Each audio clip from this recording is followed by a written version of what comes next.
अस्सलाम वालेकुम जी। क्या मेरी आवाज़ आ रही है? ज़रा कुछ थोड़े से लोग हाथ खड़ा करके बताएं मुझे। रेज योर हैंड जो इसका मतलब आ रही है। Thank you.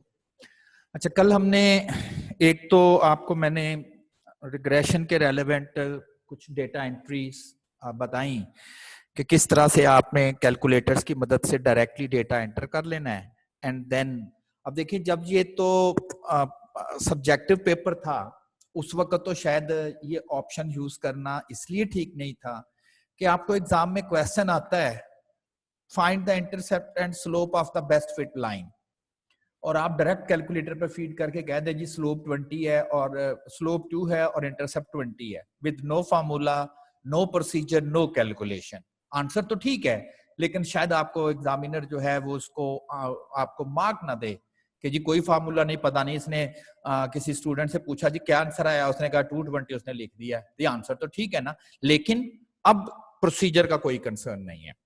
ये बिल्कुल उसकी अपोजिट बात हो गई कि जब आप पहले पढ़ते थे शॉर्ट कोई चीज लिख देते थे तो टीचर कहता था जी आपने फार्मूला नहीं लिखा, आपने डिटेल नहीं लिखी, आपने ये चीज नहीं की, तो आपको नंबर पूरे नहीं मिलेंगे। अब उसके बिल्कुल उलट हो गया, आंसर सही आना चाहिए, चाहे आप तुक्के से लगा दे, नंबर आपको पूरे मिलेंगे। तो इसलिए कल आपको ये ऑप्शन भी बताई गई है कि अगर आप आपके और आप लकी हो, आपको ओरिजिनल डेटा मिल जाता है, जस्ट कैलकुलेटर पर फीड करें और सारी की सारी अपनी कैलकुलेशन जो है वो आप कर सकते हो। अच्छा, अब इसका मतलब ये नहीं है कि हर क्वेश्चन आप कहें जी फिर तो हमें फार्मूले याद ही नहीं करने, तो फार्मूले याद नहीं करने और उसके बगैर ही हम फीड कर देंगे। लेट्स सपोज एग्जाम में आपको कोई इस किस्म का डेटा एग्जामिनर दे देता है, एग्जाम में आपको डेटा वो दे देता है कि जी ये डेटा सेट आपके पास अवेलेबल है, और वो आपको कुछ इस किस्म की इंफॉर्मेशन जो है वो प्रोवाइड कर देता है। यानी कि डेटा तो आपको वो देता है, लेकिन वो जो डेटा आपको दे रहा है वो आपको कुछ इस किस्म की इंफॉर्मेशन दे रहा है कि जी n दे दिया उसने, समेशन x दे दिया, समेशन x स्क्वायर दे दिया, summation x y and so on, और आपको कंसर्न किया जा रहा है कि आपने b और a इसकी वैल्यूज जो हैं वो आपने डिटरमिन करनी। अब ये तो कैलकुलेटर पर फीड ही नहीं हो सकता, ये नहीं फीड हो सकता कैलकुलेटर पे ना डेटा, ओरिजिनल डेटा तो है ही नहीं। जब तक आपके पास एग्जाम में ओरिजिनल डेटा नहीं आएगा उस वक्त तक आप जाहिर है कि वो जो कल आपको बताया गया था वो ऑप्शन आप यूज नहीं कर सकते जब तक ओरिजिनल डेटा नहीं आएगा।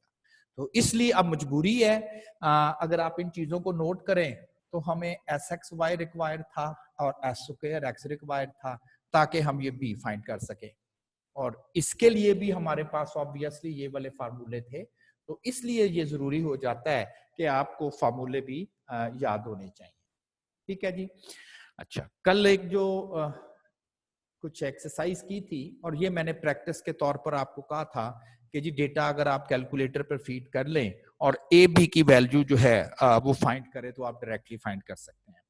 अच्छा, ये क्वेश्चन जो है ये बड़ा ही इंपॉर्टेंट इन द सेंस है कि ये तकरीबन हर साल 2-4 लोगों को, स्टूडेंट्स को आ रहा है, पिछले शायद जब से ये एमसीक्यू स्टार्ट हुए हैं उस वक्त से।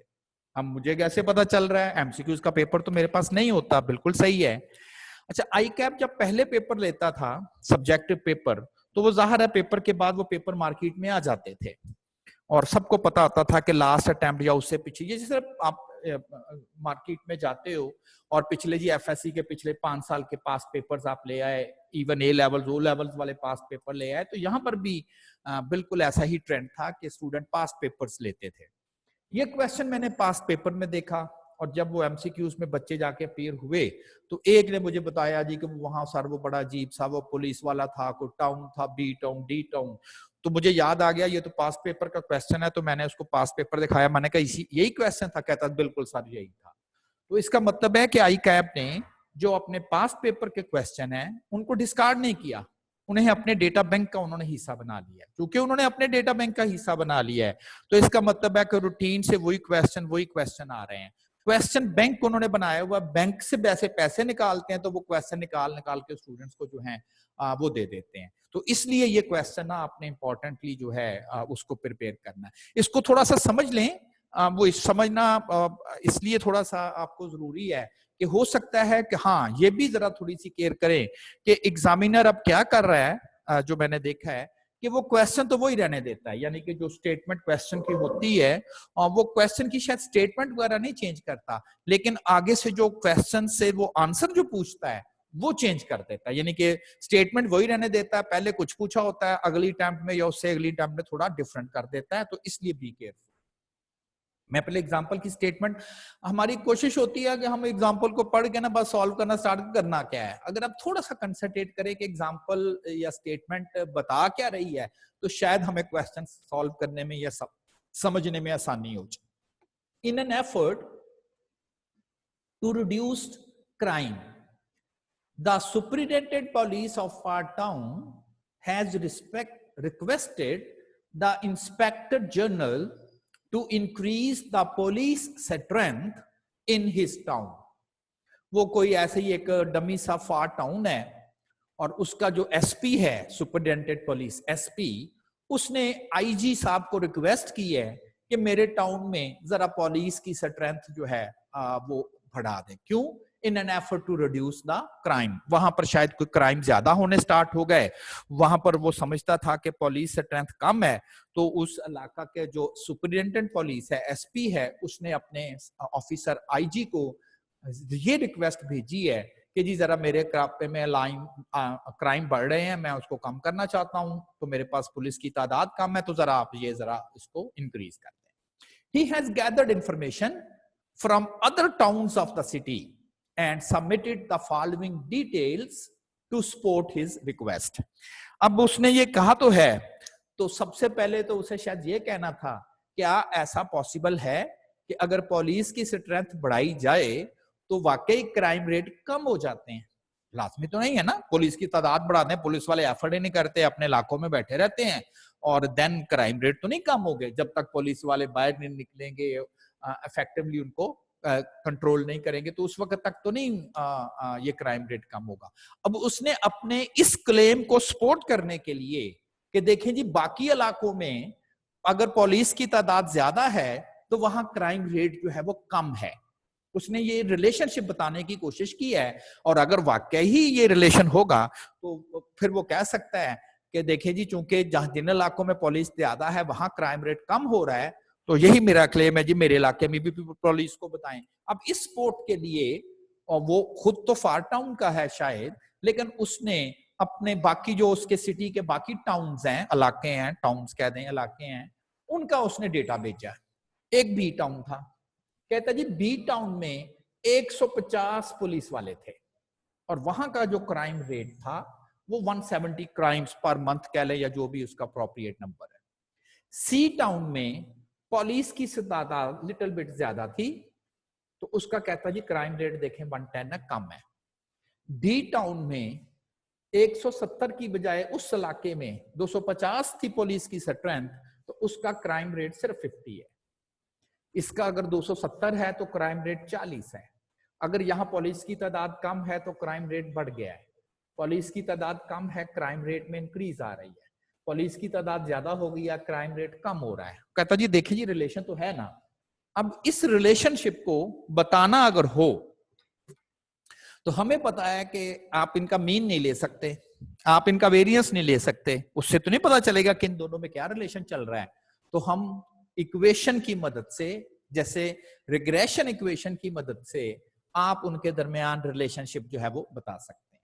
तो यही क्वेश्चन था, using the regression equation determine the police. अब ये क्वेश्चन एक्चुअली ये था, determine the police of which town is most efficient and for the which town is the least efficient. ये क्वेश्चन था और एग्जाम में भी यही आ रहा है कि किस इलाके की पुलिस सबसे ज्यादा एफिशिएंट है और किस इलाके की जो पुलिस है वो सबसे कम एफिशिएंट है।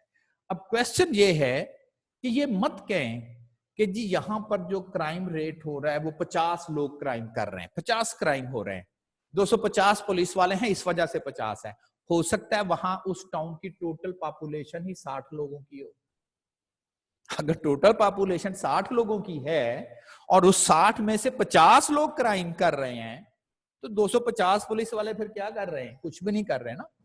ठीक है ना। तो आप डायरेक्टली देख के नहीं कहेंगे कि देखें जी इस इलाके का क्राइम रेट सबसे ज्यादा चूंकि कम है तो यही रीजन है कि इस इलाके की पुलिस सबसे बेहतर एफिशिएंटली काम कर रही है।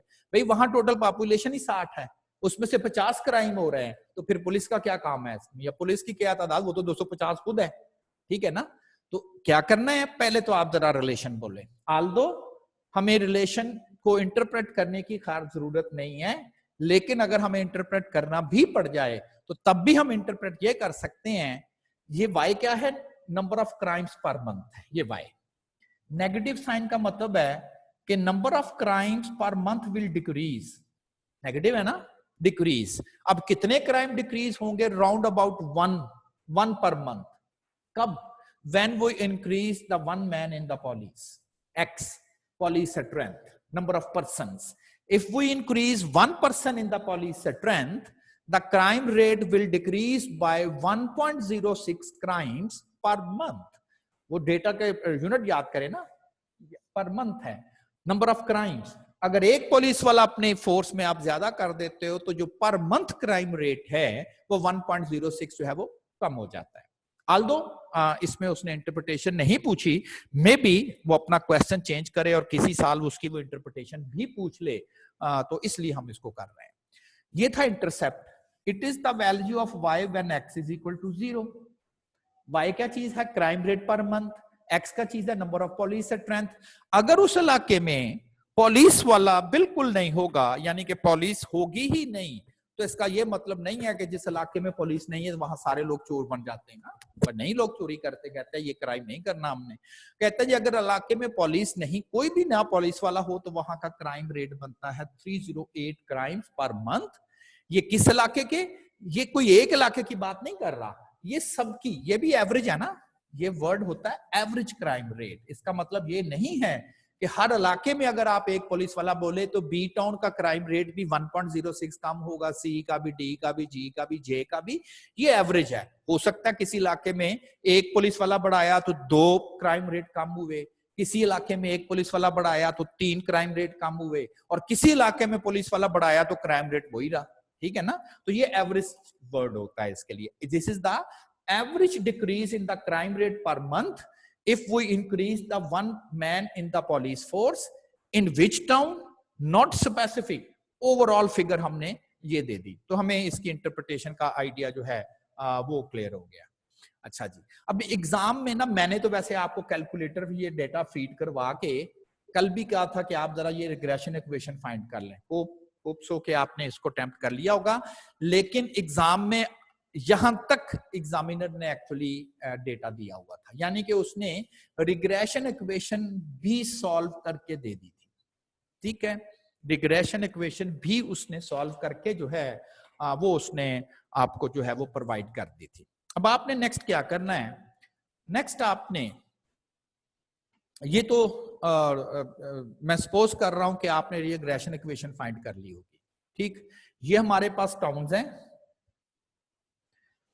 ये टाउन्स हैं, ओरिजिनल डेटा है, ओरिजिनल डेटा, और उसके बाद ये फिटेड वैल्यूज आपने कैलकुलेट करनी। आपने इधर से फिटेड वैल्यू जो है वो कैलकुलेट कर लेनी है। अब कैसे, वो आपको आइडिया है कि इसमें x की वैल्यू जो है अगर आप 150 प्लेस कर देंगे और इसको सॉल्व करेंगे तो ये आंसर आ रहा है 149.2754।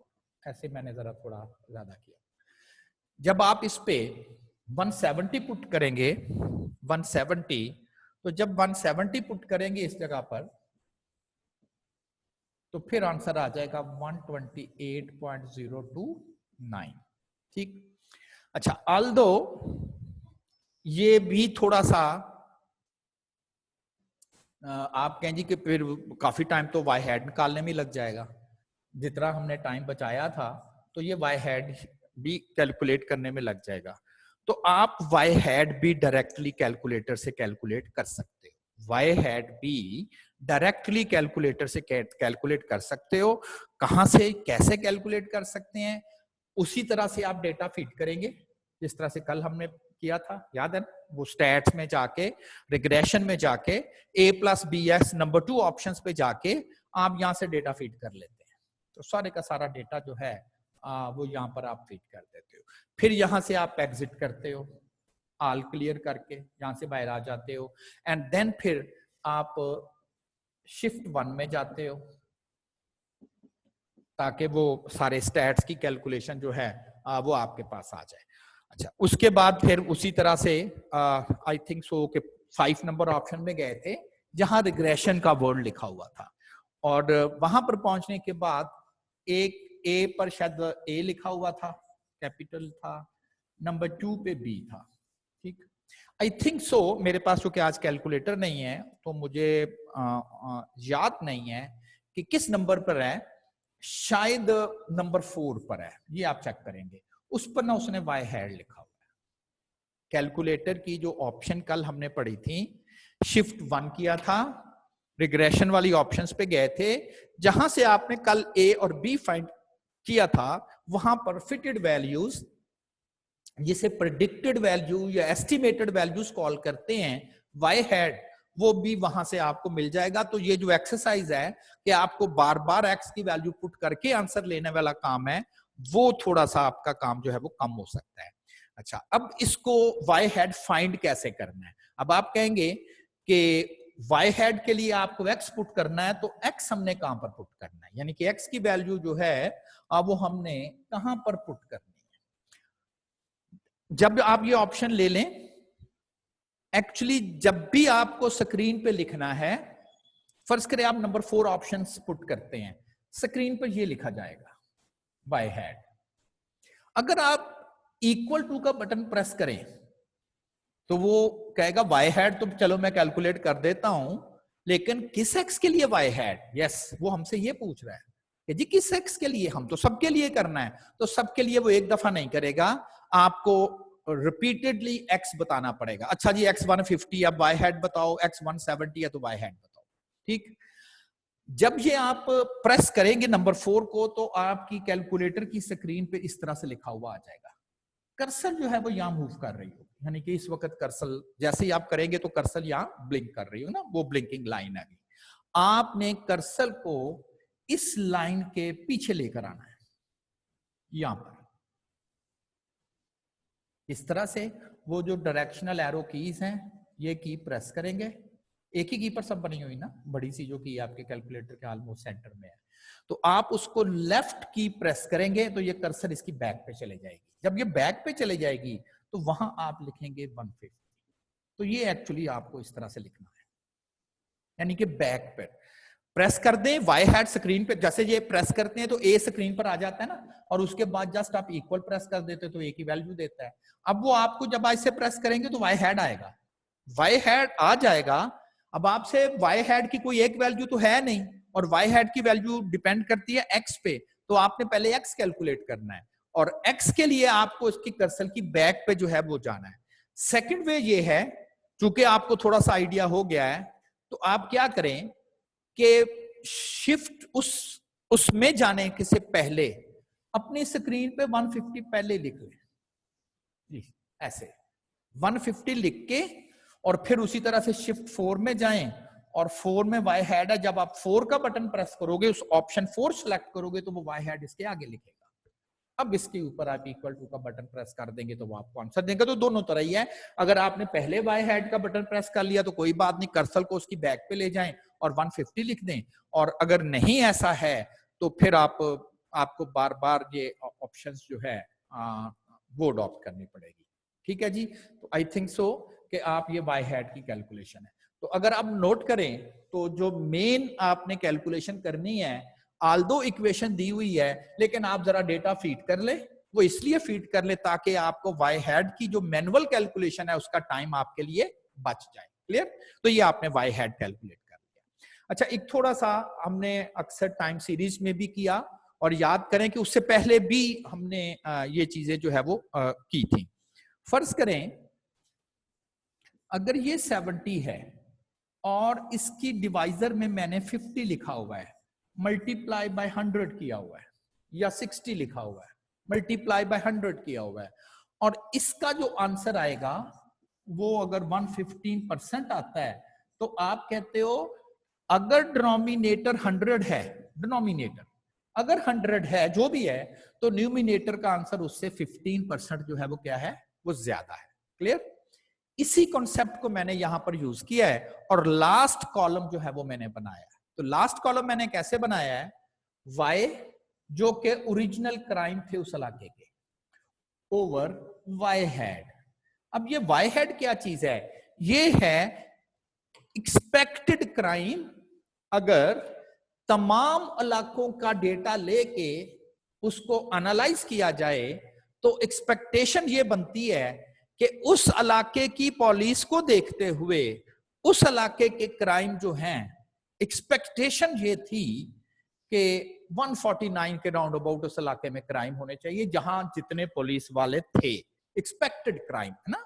कहां से मैंने एक्सपेक्टेशन कैलकुलेट की, हमने कहा जी हमने सारे टाउन का डेटा एनालाइज किया है, हर टाउन की पुलिस ली है, हर टाउन का क्राइम रेट लिया है, उसके मुताबिक हमारी जैसे था ना कि अगर आप कहते हो कि जी हमने सारा डेटा एनालाइज किया है, इसके मुताबिक अगर आप 3 मिलियन एडवर्टाइजमेंट एक्सपेंडिचर करते हो तो इतने मिलियन का प्रॉफिट एक्सपेक्टेड है। सारे टाउन का डेटा लिया है और कहा यह जा रहा है कि इस इलाके की पुलिस अगर 150 के करीब है तो डेटा के मुताबिक वहां पर एक्सपेक्टेड क्राइम रेट जो है वो 150 होना चाहिए था। लेकिन उस इलाके में एक्चुअल क्राइम कितने हुए हैं, 170। इसका मतलब है एक्सपेक्टेशन थी जी 150 के करीब क्राइम होने चाहिए जितने पुलिस वाले हैं, लेकिन क्राइम एक्सपेक्टेशन से ज्यादा हुए हैं। इसका मतलब है इस इलाके की पुलिस जो है उन्होंने अपनी जो एक्सपेक्टेशन थी बाकी सारे टाउन्स का डेटा देख के वो 150 क्राइम बनते थे जी 150 के करीब होने चाहिए आपकी पुलिस की तादाद को देखते हुए, लेकिन एक्चुअली वहां पर जो क्राइम परफॉर्म हुए हैं वो 170 हुए हैं। अच्छा, मैंने अब क्या किया है, y minus Y add over 100। अब क्या करें, आप समझ लें हर इलाके का एक्सपेक्टेड क्राइम 100 है। वैसे तो देखे ना किसी का कंपैरिजन नहीं हो पाएगा। आप समझ लें हर इलाके में हम ये समझते हैं कि इसकी पुलिस को देखते हुए वहां बस 100 क्राइम होने चाहिए। हब को मैंने बेस सेम कर दिया और क्योंकि एक्चुअल क्राइम ऊपर है इसका आंसर आ रहा है 113। तो 13% एक्चुअल क्राइम उस इलाके में ज्यादा हुए हैं एक्सपेक्टेशन से, जितने होने चाहिए थे पुलिस की तादाद को देखते हुए जितने क्राइम होने चाहिए थे उस क्राइम उतने क्राइम नहीं हुए, बल्कि उस क्राइम से भी ज्यादा। कितना ज्यादा, और ये परसेंटेज है, फायदा हो गया ना। अदरवाइज मैं कहूंगा 5 क्राइम ज्यादा हुए हैं। हो सकता है उस इलाके की जो पॉपुलेशन है वो 50,000 हो तो उसमें 5 क्राइम तो कुछ भी नहीं है, लेकिन एक इलाके की पॉपुलेशन ही 6 है और उसमें 5 क्राइम, ये तो बहुत बड़ा नंबर हो गया ना। तो इसलिए हमने उसको परसेंटेज में ले लिया। और आई थिंक सो कि अगर आपको ये समझ आ गई है तो इसका मतलब है कि जो सी टाउन की पुलिस है उसका चूंकि आंसर 100% से कम आ रहा है तो उसने तकरीबन 14% एक्सपेक्टेशन से कम क्राइम होने दिए हैं, ज्यादा एफिशिएंसी दिखाई है। एक्सपेक्टेशन थी जी 128 के करीब क्राइम वहां पर एक्सपेक्टेड है, लेकिन उस पुलिस ने ज्यादा एफिशिएंसी दिखाई है, सिर्फ 110 क्राइम होने दिए हैं।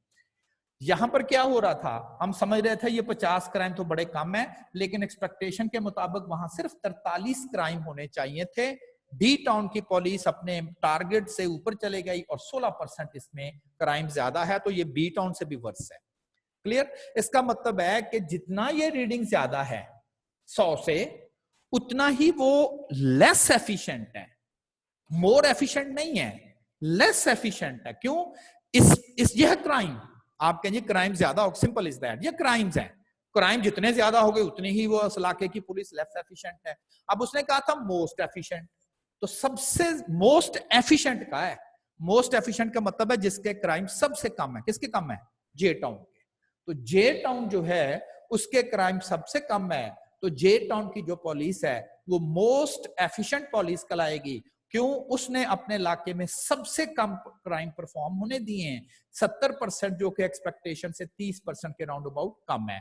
और लीस्ट एफिशिएंट पुलिस जो है वो जी टाउन है, क्योंकि उसने अपने इलाके में जो क्राइम होने दिए हैं वो अपनी एक्सपेक्टेशन से जो है वो 83% क्राइम उसकी एक्सपेक्टेशन से भी ज्यादा जो है वो वहां पर जो है वो परफॉर्म हो गए।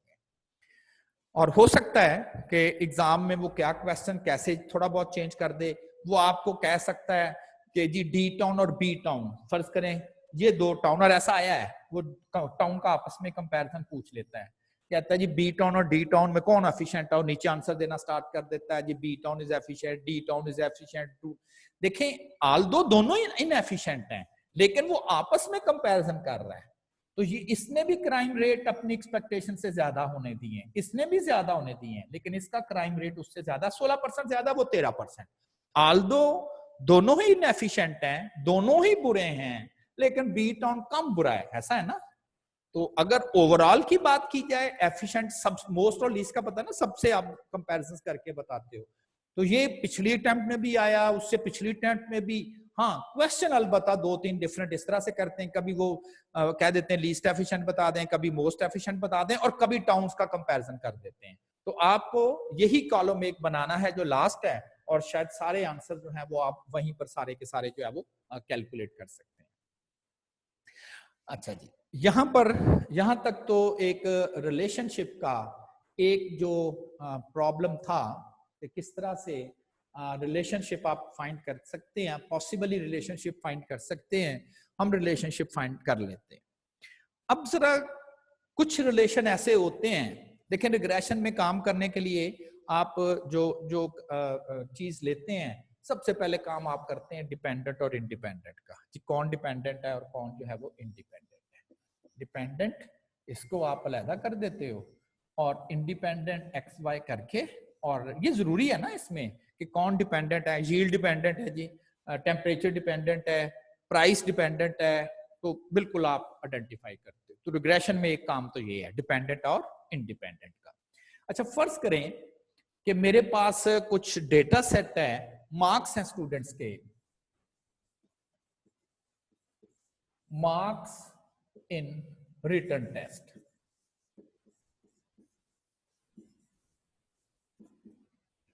marks in written test, marks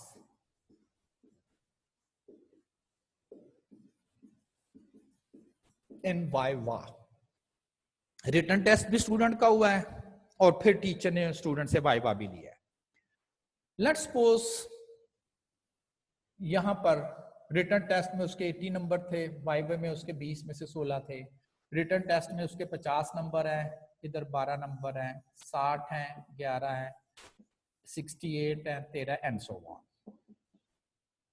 मेरी इंटरेस्ट ये है कि मैं ये देखना चाहता हूं कि क्या ये जो दो वेरिएबल्स हैं, एक वेरिएबल है मार्क्स इन रिटन टेस्ट जो रिटन पेपर थ्योरी का हुआ है, और दूसरा है उसके वाइवा के मार्क्स, क्या इनमें कोई रिलेशन है, क्या ये रिलेट करते हैं या नहीं। ऐसा कोई ताल्लुक नहीं है जी, रिटन टेस्ट के नंबर का कोई ताल्लुक नहीं होता वाइवा के नंबर के साथ।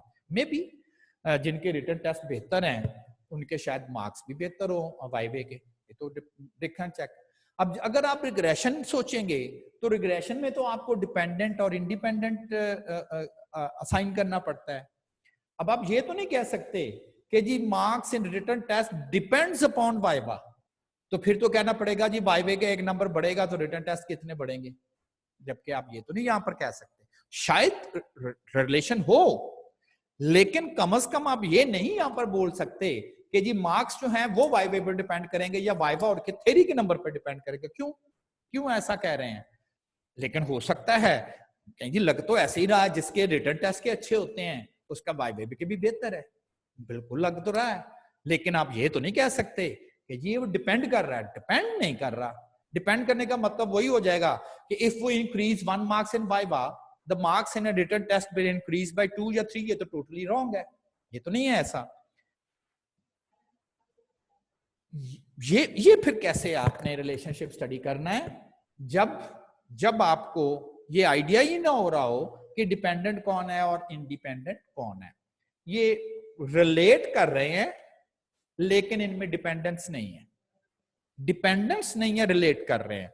इसकी एग्जांपल आप ऐसे समझ लें, आपका आपके फादर के साथ मदर के साथ रिलेशनशिप है, और मैं कह सकता हूं कि फिलहाल आप अनमैरिड है, तो आप अपने पेरेंट्स पे डिपेंडेंट हैं ना, डिपेंड करते हैं, आप उनसे अपने एक्सपेंसेस लेते हैं। ऐसी एक एग्जांपल देखें, जब हम रियल लाइफ से ऐसी कोई चीज समझाने की कोशिश करते हैं, इसका कतई मतलब ये नहीं होता कि ये जो एग्जांपल आपको दी जा रही है ये 100% उसके ऊपर फिट बैठती है ना, तो अप्रोक्सीमेटली कोई चीज समझ आ जाती। तो आप अपने पेरेंट्स के साथ आपका रिलेशनशिप है और आप डिपेंडेंट है, ओके। आपका आपके भाई के साथ भी रिलेशनशिप है, वो भी आपका रिश्तेदार है, लेकिन शायद आपका जो भाई या आप जो है वो डिपेंडेंट नहीं है, यानी कि आपका भाई शायद आप पर डिपेंड नहीं कर रहा, ठीक, तो रिलेशन तो है फिर आपका, लेकिन क्या नहीं है, डिपेंडेंट नहीं है। रिलेशन है, डिपेंडेंट नहीं है। आपके जी रिलेशन फिर क्यों है? रिलेशन आपके फादर की वजह से है। वो आपका भाई जो है वो आपके फादर की वजह से आपका रिलेशन है उसके साथ, ठीक। आप कहेंगे यहां अगर डिपेंडेंस नहीं है तो रिलेशन क्या है? रिलेशन क्यों है? रिलेशन है इंटेलिजेंस की वजह से, यानी कि अगर कोई स्टूडेंट लायक होगा तो ऑब्वियसली अगर वो लायक है तो उसके थ्योरी के नंबर भी बेहतर होंगे और उसका वाइवा भी बेहतर होगा। तो फिर थ्योरी और वाइवा डिपेंड तो ना किए, लेकिन क्या किए? रिलेट किए वाया इंटेलिजेंस, ठीक है ना। तो इस तरह की बहुत सारी एग्जांपल्स कोट की जा सकती हैं कि जिसमें वेरिएबल आपस में रिलेटेड तो होते हैं, रिलेशन तो है, relation but not independent dependence.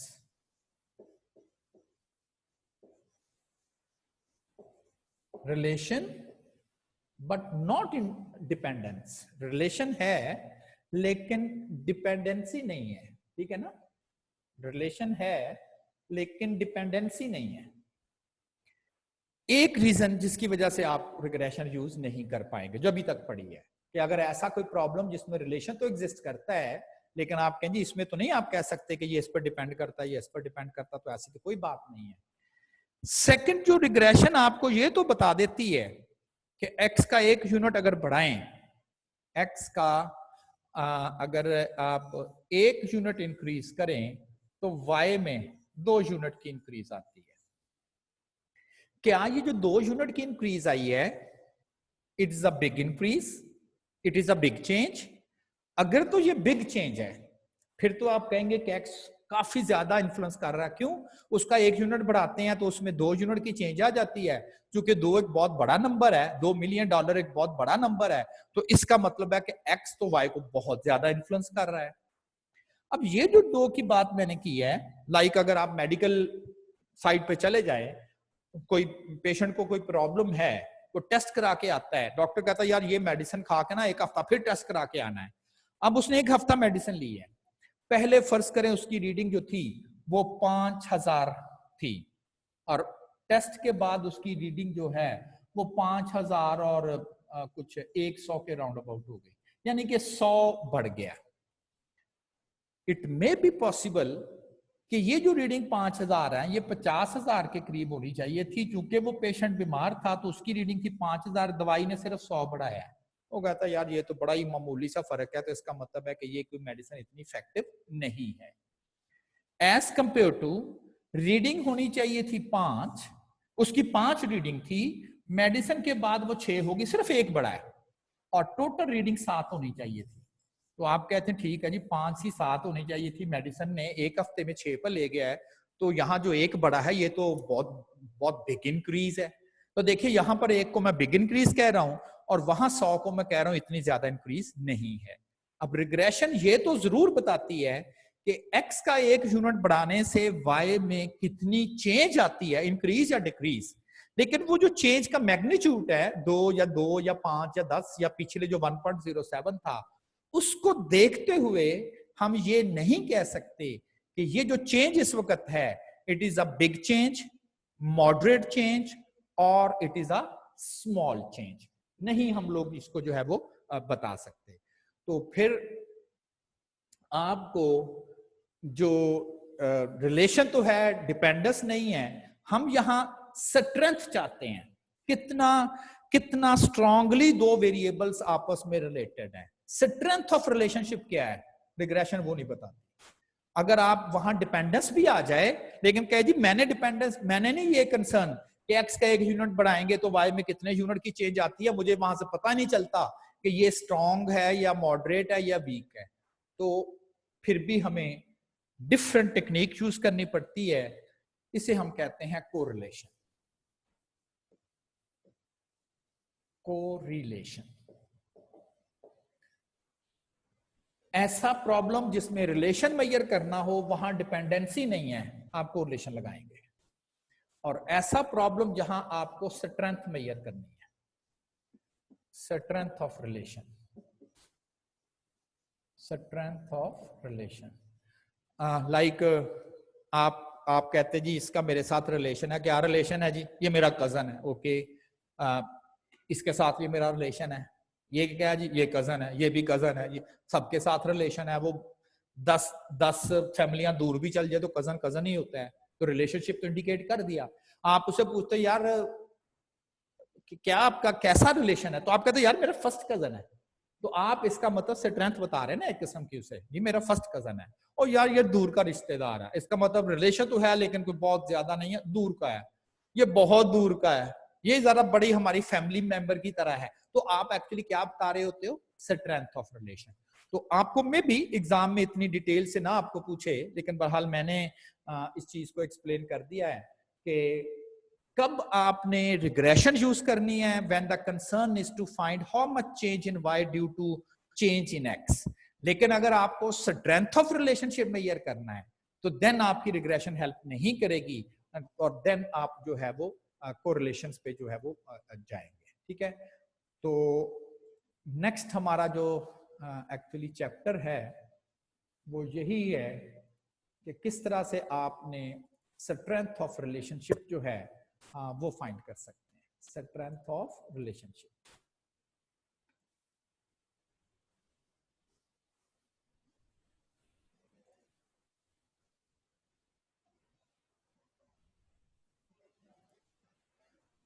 जैसे मैंने ये एग्जांपल कोट की हुई है, marks of students in physics is associated with marks in mathematics. के स्टूडेंट के मैंने रिजल्ट देखा तो मुझे ऐसा लग रहा था जिनके फिजिक्स के नंबर बेहतर हो रहे हैं उनके मैथ्स के भी नंबर बेहतर थे। अब आप ये तो नहीं कह सकते जी फिजिक्स के नंबर बढ़ेंगे उस वक्त जब मैथ का 1 नंबर बढ़े। How much marks will increase in physics when the maths and mathematics will increase. तो ये डिपेंडेंट तो नहीं, लेकिन शायद डिपेंडेंट तो नहीं है, लेकिन आईक्यू लेवल की वजह से ये शायद रिलेटेड है। इस वजह से आईक्यू लेवल की वजह से ये आपस में रिलेटेड है कि जी उसका ज़ाहिर है स्टूडेंट लायक है तो आप जरा उसका पेपर उठा के देखें तो आपको अगर एक सब्जेक्ट में वो बेहतर है तो दूसरे में इसकी रीजन ये नहीं है कि ये चूंकि ये मैथ पर डिपेंड करता है तो मैथ के नंबर बेहतर होंगे तो फिजिक्स है, ये आई की वजह से रिलेटेड है। तो ये वो एग्जाम्पल है जिसमें आप किसी को डिपेंडेंट इंडिपेंडेंट असाइन तो नहीं कर सकते, लेकिन स्टिल वो आपस में रिलेटेड है।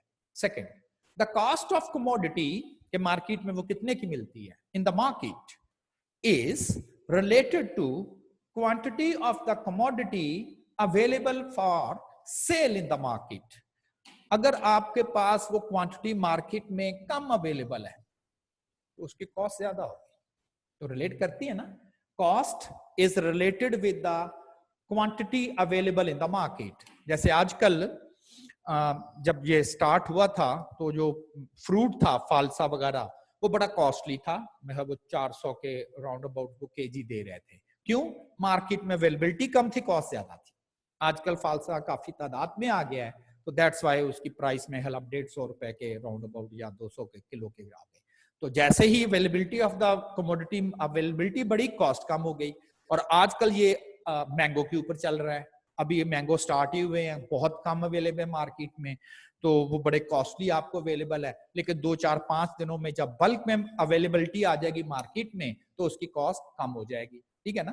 तो यहां पर दो प्रॉब्लम, यहां पर तो आप डिपेंडेंट इंडिपेंडेंस का कह ही नहीं सकते, यहां पर कह सकते हैं कि जी जो प्राइस है वो अवेलेबिलिटी है। लेकिन मेरा दोनों क्वेश्चन में कंसर्न ये था कि मैंने तो सिर्फ इनकी स्ट्रेंथ मालूम करनी थी, इधर तो रिग्रेशन लग ही नहीं सकती, इधर लग सकती है डिपेंडेंट इंडिपेंडेंट कहते हुए, लेकिन मेरा तो ऑब्जेक्टिव ही स्ट्रेंथ मेजर करना है। तो फिर क्या करेंगे? कोरिलेशन। तो कोरिलेशन क्या है? When objective is to find the strength of relation between variables, when it is not possible to identify dependent and independent variable.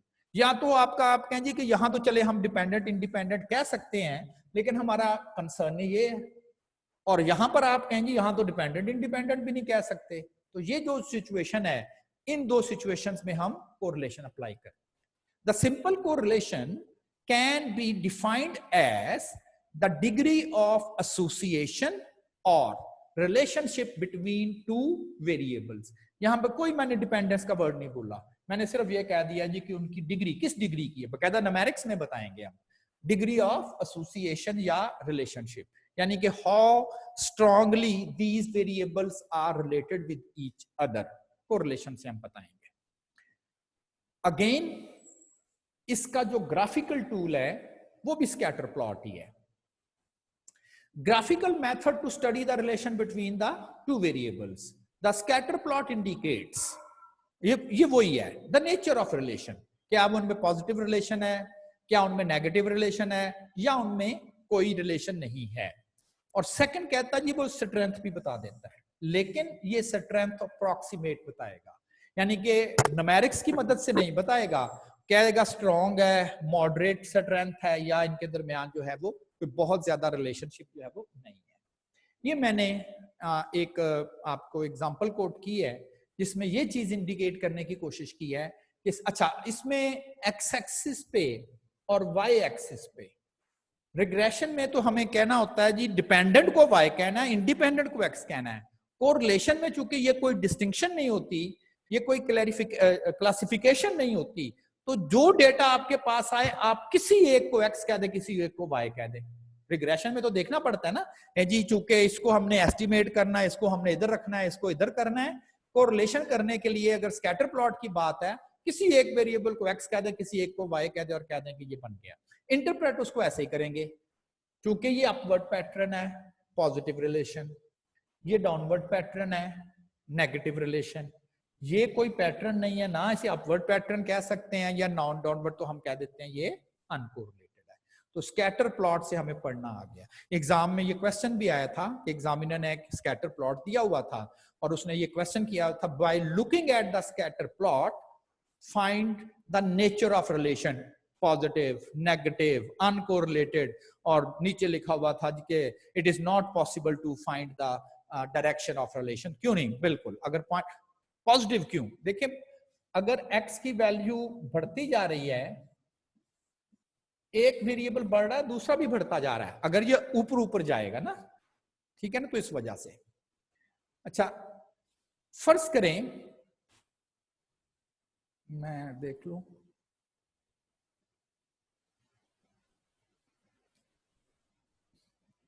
चलें, एक्चुअली ये बाद में मैं आपसे ये स्लाइड बाद में डिस्कस करता हूं, पहले हम जरा थोड़ा सा ये डिस्कस कर लें, फिर मैं आपसे वो स्लाइड डिस्कस करता हूं क्या था।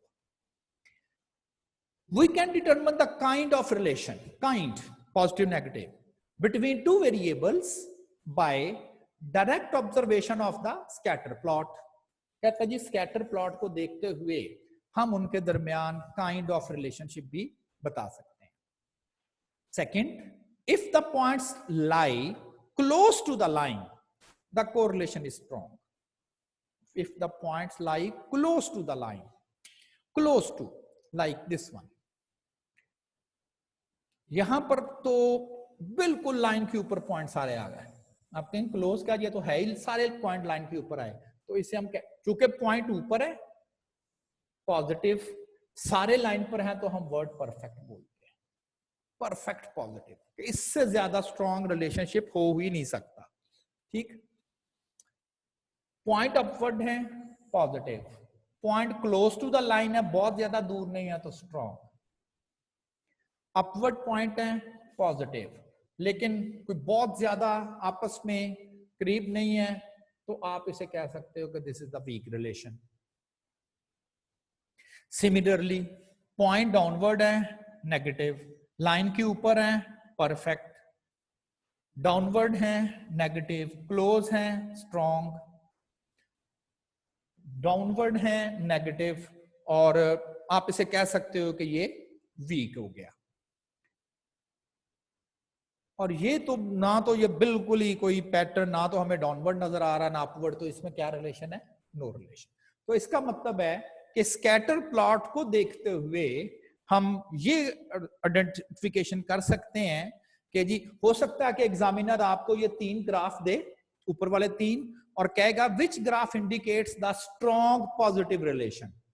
ये तो परफेक्ट बताता है ना, परफेक्ट, ये इससे ज्यादा तो हो नहीं सकता, ये स्ट्रॉन्ग है, ये कम से कम स्ट्रॉन्ग नहीं है ना। और मे भी आपको ये सारे के सारे बता दे और कहे which graph indicates the strong negative relation, ये वाला strong negative.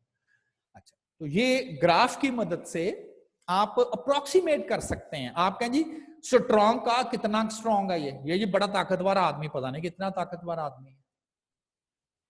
The inspection of the scatter diagram gives only a rough idea, rough idea, बस ये मॉडरेट है, स्ट्रॉन्ग है, वीक है, rough idea about the relationship between the two variables. जैसे किसी शख्स के माथे पर हाथ रख दें, कह दें जी इसको बड़ा तेज बुखार है, किसी चीज को उठा लें, कितना वजन है, ये बहुत वजन है, तो आपने सिर्फ ये बताया बहुत वजन है, लेकिन न्यूमेरिक्स तो नहीं बताए उसके ना। For a precise quantitative measurement, कि जी अगर आपने रिलेशनशिप को क्वांटिटी के साथ मेजर करना हो, measurement of the degree of correlation between the two variables, we use a quantity which is called correlation coefficient. तो अगर आपने न्यूमेरिक्स के साथ उनकी रिलेशनशिप को मेजर करना है, न्यूमेरिक्स के साथ, क्वांटिटी के साथ, कि जी ये ना बताएं हमें कि बहुत हैवी है, ये बताएं कि जी कितना है, जी 10 किलो का है, ये ना बताएं कि ये क्या है, तो इसके लिए फिर हम जो कोएफिशिएंट कैलकुलेट करते हैं वो हम कहते हैं कोरिलेशन कोएफिशिएंट। अब उसकी आगे डेफिनेशन है, it is used to measure the strength of linear relationship between the two variables. Measure the strength of relation quantity के साथ, numerics के साथ। ये नहीं कहेगा जी स्ट्रॉन्ग है, मॉडरेट है, वीक है, बताएगा वो कितना है, उनमें कितनी स्ट्रेंथ ऑफ रिलेशनशिप आ रही है न्यूमेरिक्स के साथ। और ये उसका जो है, और ये कब यूज किया जाता है, क्योंकि आगे भी आना है, ये उस वक्त यूज किया जाता है जब दोनों के दोनों वेरिएबल जो हैं वो क्वांटिटेटिव हो। पढ़े थे ना क्वांटिटेटिव क्वालिटेटिव, यानी कि दोनों जो वेरिएबल्स हैं, आगे हम एक एग्जांपल इसी स्लाइड में ही पढ़ेंगे कि हमारे पास वेरिएबल क्वांटिटेटिव नहीं रहता, क्वालिटेटिव हो जाता है, तो कहेंगे अब क्या करें, ये तो क्वालिटेटिव हो गया। तो ये हमने उस वक्त यूज करना है जब दोनों के दोनों वेरिएबल्स क्या हों, क्वांटिटेटिव हों, क्वांटिटी के साथ मेजर किए गए।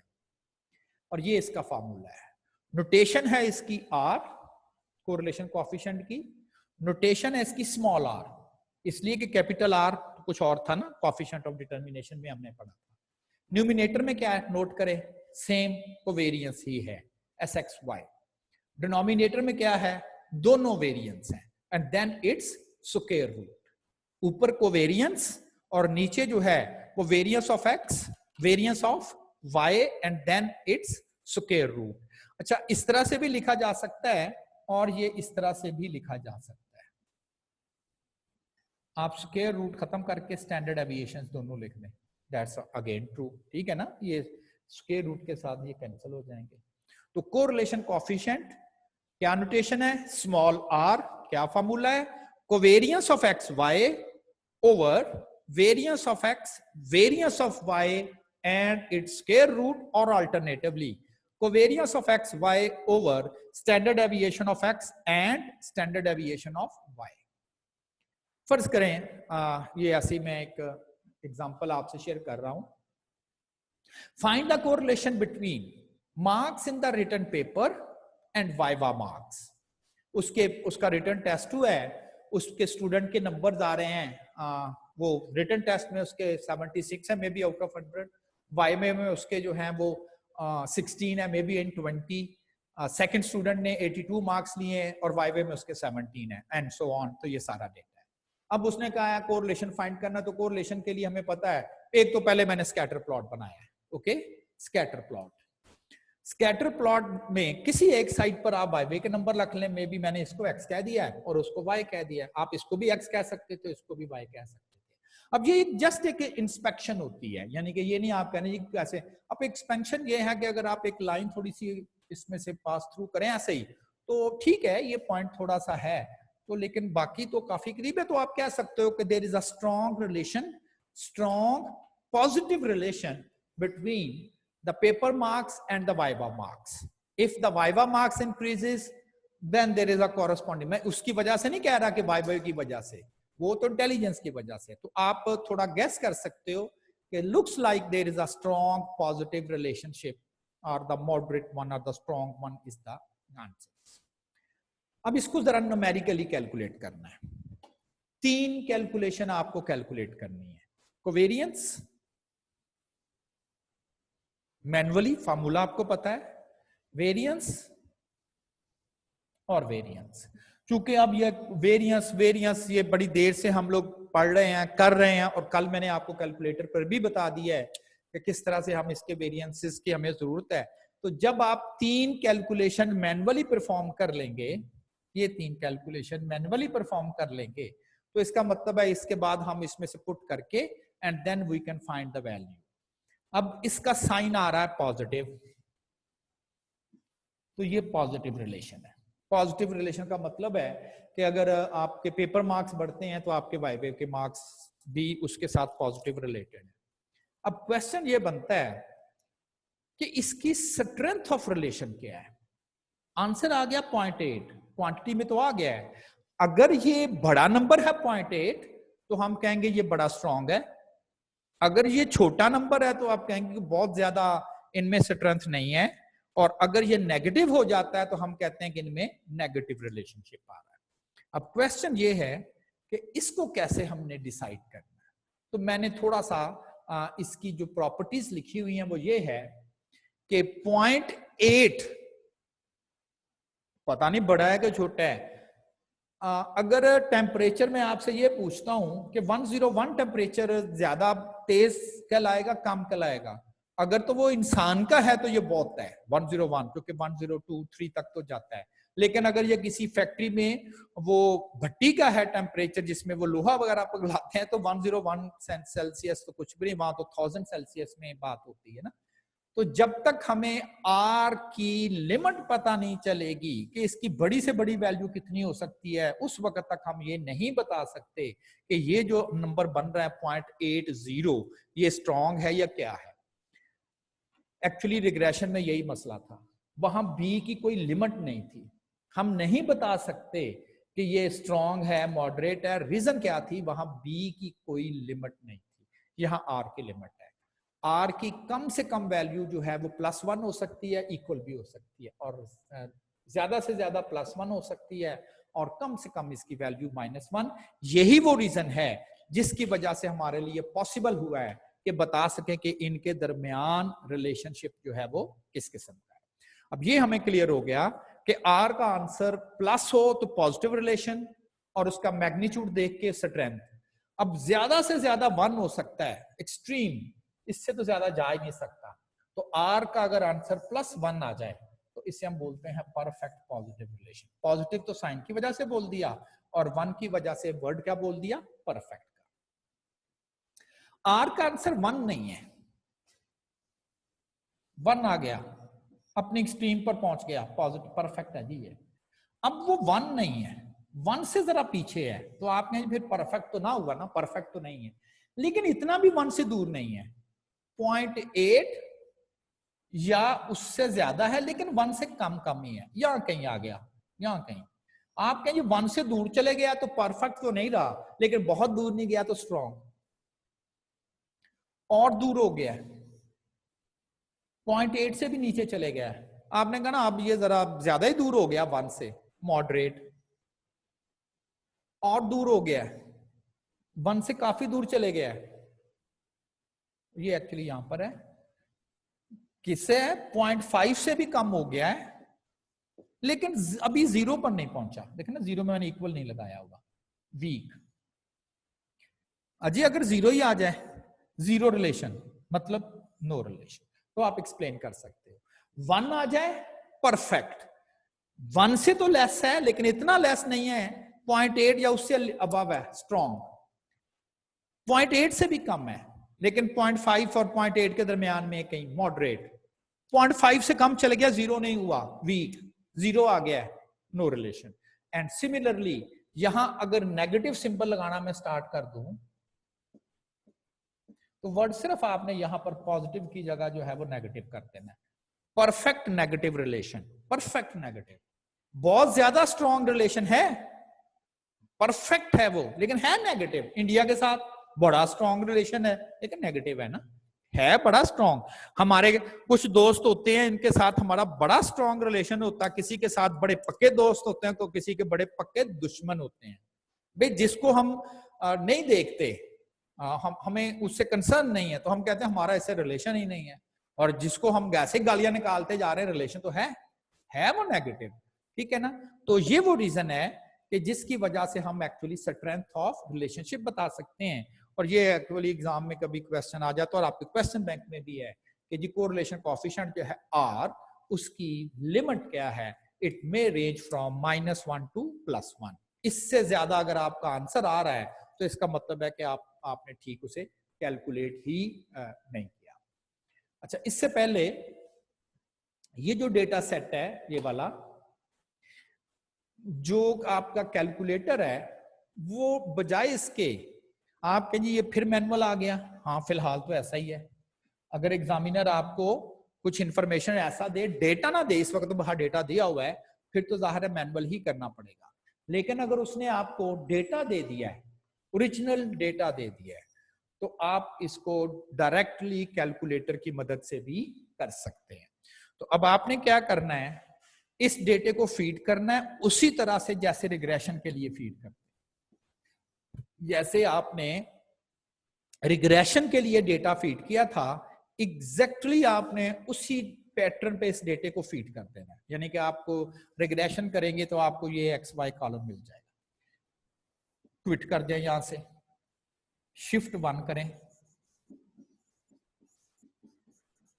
शिफ्ट 1 करें, 5 नंबर पे मेरा रिग्रेशन है। और उसके बाद, अब मुझे नंबर याद नहीं है क्योंकि मेरे पास फिलहाल कैलकुलेटर नहीं है। जब आप वहां पर जाओगे जहां पर A भी था, B भी था, आई थिंक सो, मुझे अब क्लियर नहीं है, नंबर 3 ऑप्शन पे ना R लिखा हुआ नजर आएगा, नंबर 3 ऑप्शन पे। बहल शिफ्ट 1 5, जहां से आपने A B और आज Y हैड फाइंड किया था, वहीं पर R भी अवेलेबल होगा। चलें जी, अब आप इस डेटे को फीड करेंगे और एक तो आपको पता चल जाएगा how to feed the data, और देखिए क्या ये आंसर आ रहा है हमारे पास 0.8051। यू हैव 2 मिनट्स, आपके पास 2 मिनट है और आप इसको सॉल्व करेंगे।